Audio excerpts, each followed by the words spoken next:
नमस्कार दोस्तों, एक बार फिर से आपके अपने यूट्यूब चैनल स्टैटिक गुरु में आपका स्वागत है। जहां पर आपको करंट अफेयर्स के साथ साथ स्टैटिक फैक्ट भी कवर किया जाएगा। जहां का करंट अफेयर्स का हर एक क्वेश्चन पे आपको कुछ ना कुछ स्टैटिक फैक्ट मिलता रहेगा, जिससे कि आपका फ़ायदा ये होगा कि करंट अफेयर्स के साथ साथ आपका स्टैटिक जीके भी कवर होता रहेगा। तो आज हम दोस्तों पढ़ने वाले हैं 9 अक्टूबर के करंट अफेयर्स हैं। तो चलिए बिना किसी देर गवाए आप अपने वीडियो को स्टार्ट करते हैं।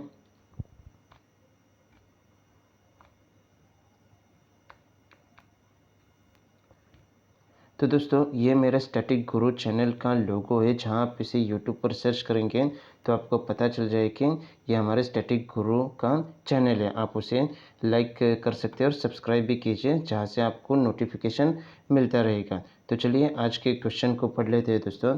हाल ही में विश्व सेरेब्रल दिवस कब मनाया गया? ये 6 अक्टूबर को मनाया गया है दोस्तों। अब दिवस के जितने भी पिछले क्वेश्चन हैं वो भी हम साथ ही साथ कवर कर लेते हैं, जिससे आपको याद रखने में आसानी हो जाएगी। तो विश्व शिक्षक दिवस 5 अक्टूबर को मनाया गया है। इसका थीम था the teacher we need for the education we want, the global imperative to reserve the teacher shortage. ये विश्व शिक्षक दिवस 5 अक्टूबर का थीम है। विश्व पशु कल्याण दिवस 4 अक्टूबर को मनाया जाता है। विश्व प्रकृति दिवस 3 अक्टूबर को मनाया जाता है। तो अगला क्वेश्चन देख लेते हैं। हाल ही में GICRE का अध्यक्ष और प्रबंधक किसे नियुक्त किया गया है? ये रामस्वामी एन को नियुक्त किया गया है। अब ये GICRE क्या है? ये general insurance corporation of India limited, ये एक इंश्योरेंस की कंपनी है जिसकी स्थापना हुई थी दोस्तों 22 नवंबर 1972 को, और इसका मुख्यालय कहाँ पर है? मुंबई में है।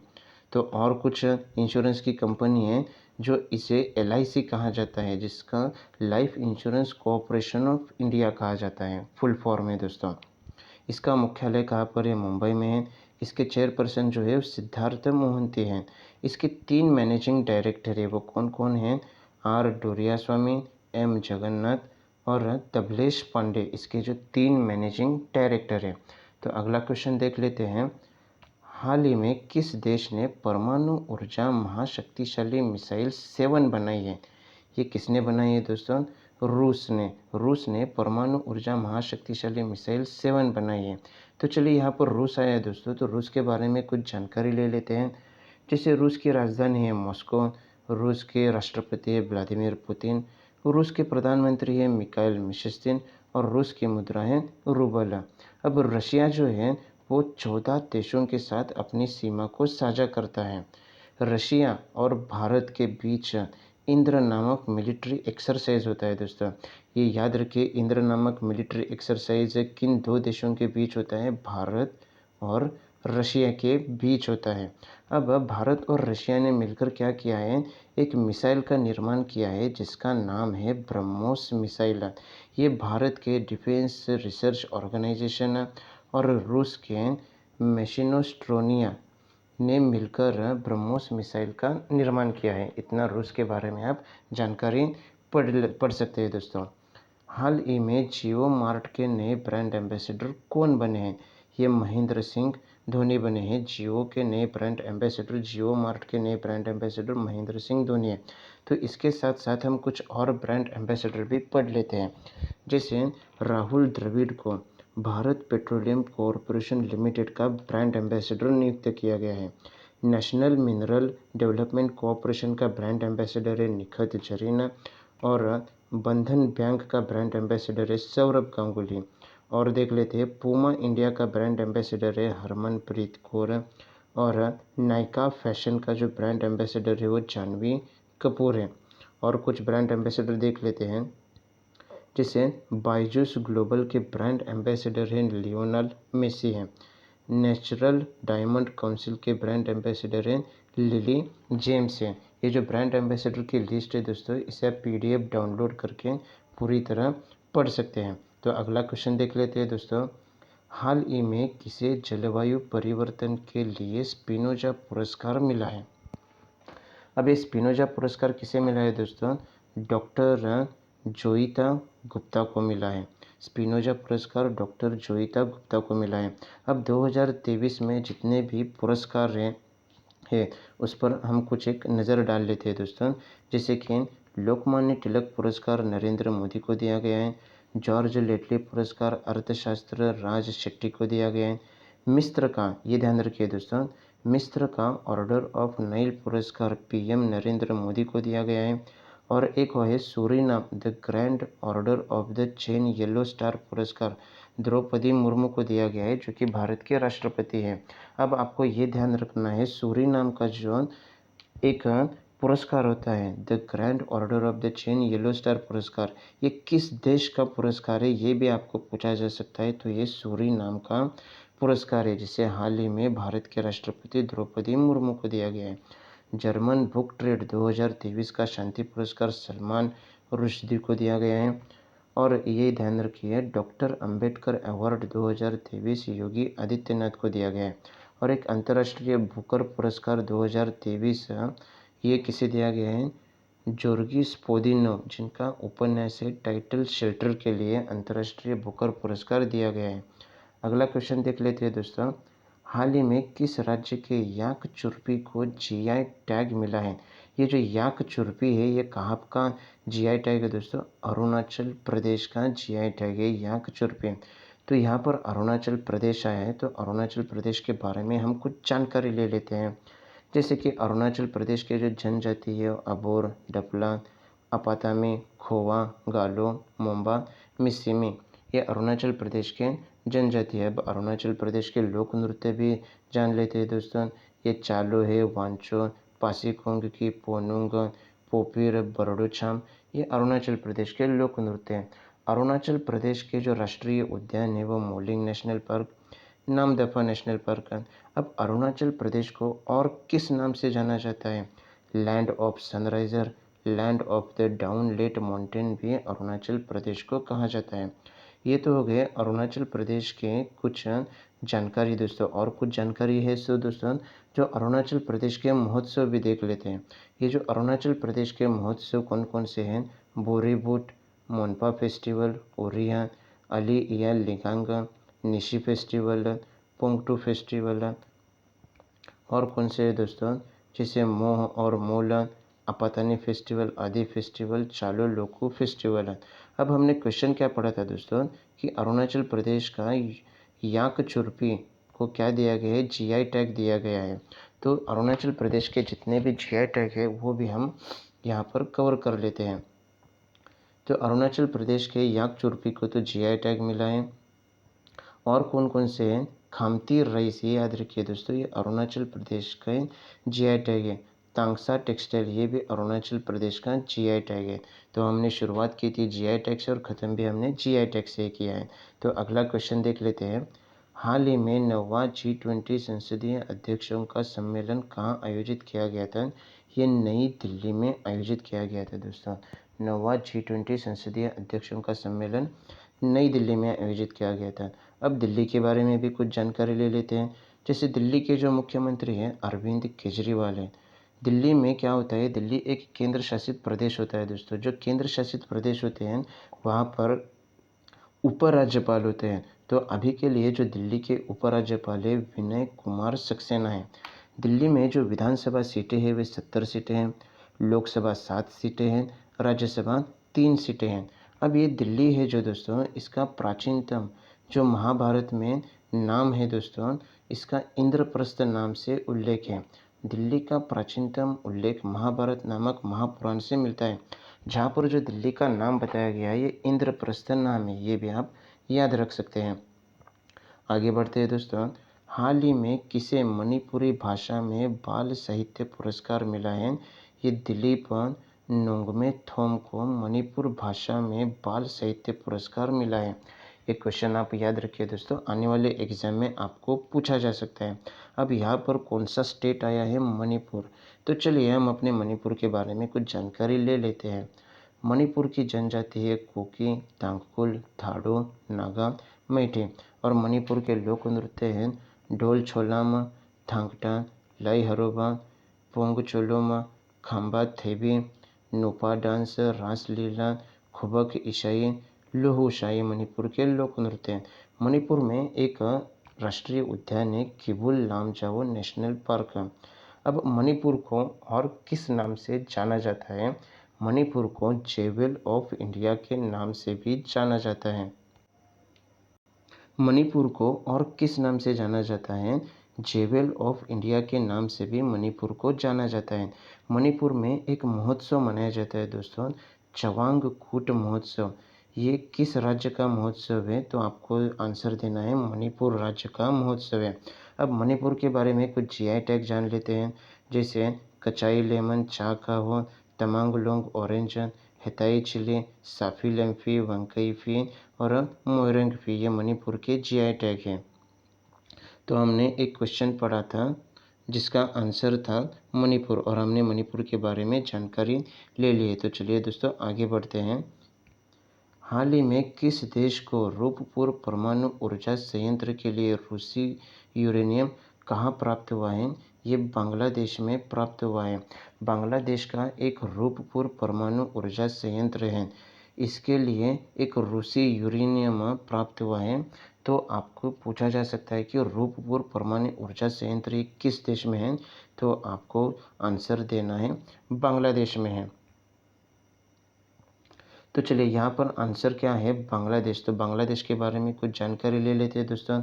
बांग्लादेश 16 दिसंबर 1971 को पूर्वी पाकिस्तान से अलग होकर एक स्वतंत्र राष्ट्र बना था। अभी तो बांग्लादेश का जो स्वतंत्रता दिवस मनाया जाता है वो 26 मार्च को प्रत्येक वर्ष बांग्लादेश को स्वतंत्रता दिवस मनाया जाता है। और बांग्लादेश कब अस्तित्व में आया था? 16 दिसंबर 1971 को आया था। भारत और बांग्लादेश के बीच जो सीमा है उसकी कुल लंबाई 4096.70 किलोमीटर उसकी सीमा है दोनों देशों के बीच। बांग्लादेश का राष्ट्रीय खेल कबड्डी है और बांग्लादेश का राष्ट्रीय पशु रॉयल बंगाल टाइगर है। अब बांग्लादेश का राष्ट्रीय गान है दोस्तों, ये जो राष्ट्रीय गान है ये किसने लिखा है? रविंद्रनाथ टैगोर ने लिखा है। बांग्लादेश का राष्ट्रीय गान क्या है? अमर सोनार बांग्ला।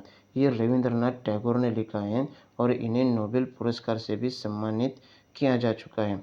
अब बांग्लादेश के बारे में एक और जानकारी ले लेते हैं। बांग्लादेश का एक बीच है दोस्तों, कॉक्स बाज़ार बीच, ये दुनिया का सबसे बड़ा बीच है दोस्तों। ध्यान में रखिए, कॉक्स बाज़ार बीच कहाँ पर है दोस्तों? ये बांग्लादेश में है। तो और आगे बढ़ते हैं दोस्तों। हाल ही में 2023 का साहित्य का नोबेल पुरस्कार किसे मिला है? ये जॉन फॉस को मिला है साहित्य का नोबेल पुरस्कार। जो साहित्य के नोबेल पुरस्कार होते हैं वो हर साल अक्टूबर के आसपास पुरस्कार दिए जाते हैं। जैसे ही पूरे जो फील्ड होते हैं पूरे क्षेत्र में नोबेल पुरस्कार प्रदान हो जाएंगे तो मैं आपको एक अलग से वीडियो दे दूंगा दोस्तों। फिलहाल के लिए इस क्वेश्चन के बारे में इतना आप ध्यान रखिए कि 2023 का साहित्य का नोबेल पुरस्कार मिला है जॉन फॉस को। 2023 का केमिस्ट्री का नोबेल पुरस्कार कितने वैज्ञानिकों को दिया गया है? 3 वैज्ञानिकों को दिया गया है। रसायन शास्त्र का नोबेल पुरस्कार कौन कौन से है दोस्तों?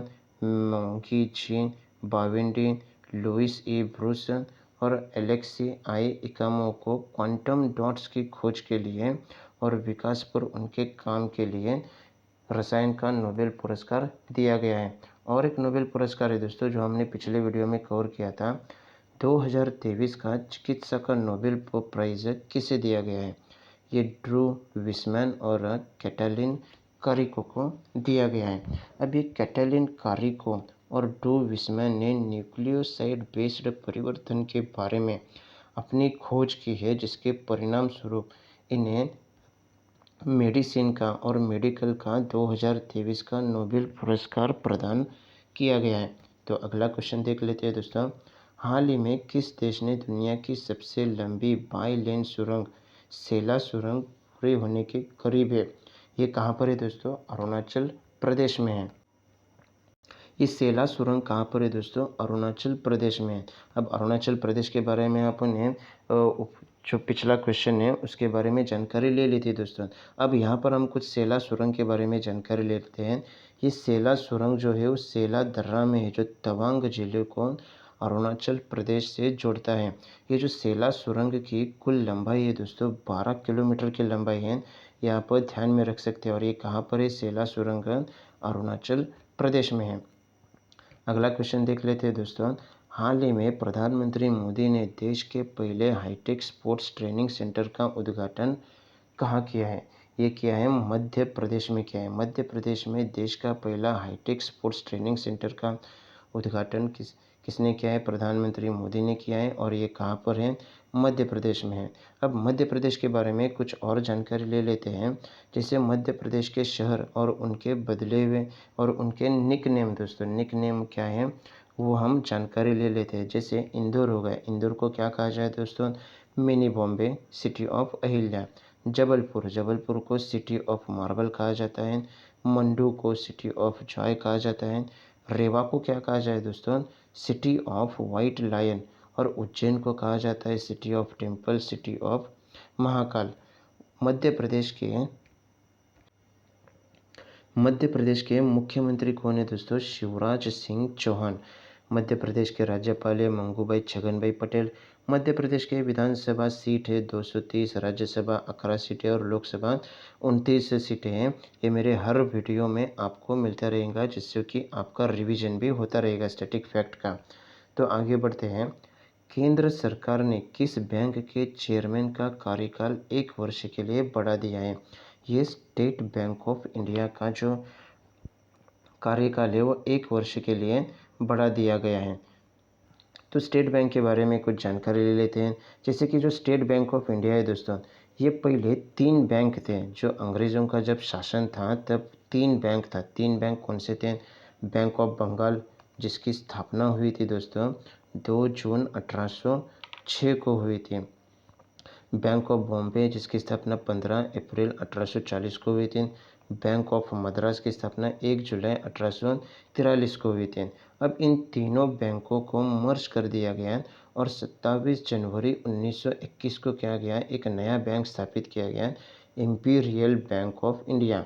और इसके बाद जब देश आज़ाद हुआ 1947 के बाद, तब क्या हुआ कि 1 जुलाई 1955 को इम्पीरियल बैंक ऑफ इंडिया का नाम बदलकर स्टेट बैंक ऑफ इंडिया कर दिया गया। अभी तो स्टेट बैंक ऑफ इंडिया का जो मुख्यालय है वो मुंबई में है और इसके अध्यक्ष कौन है? दिनेश कुमार हैं। तो स्टेट बैंक ऑफ इंडिया के बारे में हमने जानकारी पढ़ ली। तो अगला क्वेश्चन देख लेते हैं।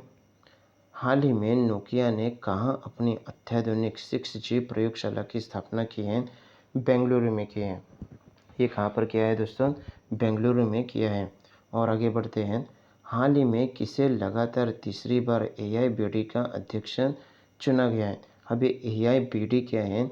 Asia Pacific institute broadcasting development, इसका फुल फॉर्म है। ये तीसरी बार अध्यक्ष चुना गया है, भारत को चुना गया है। अब ये हमारे 9 अक्टूबर के जो करंट अफेयर्स है दोस्तों, ये ख़त्म हो गए विथ स्टैटिक फैक्ट के साथ हमने कवर किया है। जैसा कि मैं आपको हर वीडियो में एक रिवीजन फैक्टर देता हूँ, जिससे आपका जो रिवीजन है वो टाइम टू टाइम पर आपका कवर होता रहे। और ये आपको PDF में भी मिलेगा दोस्तों। तो आज का रिवीजन फैक्टर है सितंबर मंथ के कुछ दिवस। तो सितंबर मंथ में हमने कौन कौन से दिवस पढ़े थे?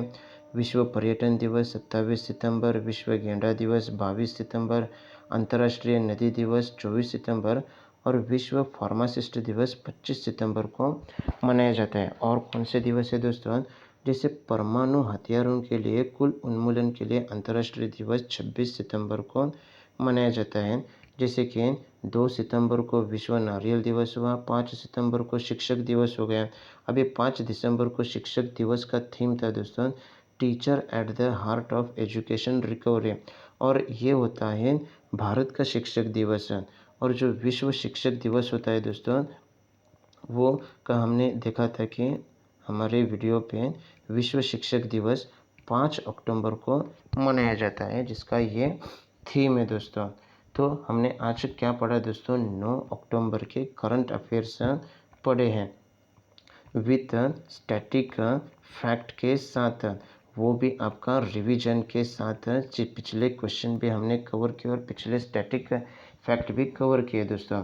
तो आपको मेरा पढ़ाया हुआ अच्छा लगा तो आप लाइक कीजिए दोस्तों, सब्सक्राइब कीजिए और बेल आइकन को दबाइए, जिससे टाइम टू टाइम आपको क्या मिले दोस्तों? नोटिफिकेशन मिलते रहेंगे टाइम टू टाइम। फ़िलहाल के लिए तो मुझे इजाज़त दीजिए दोस्तों। मस्त रहिए, खुश रहिए, पढ़ते रहिए, हँसते रहिए और मुझे इजाज़त दीजिए। बाय बाय दोस्तों।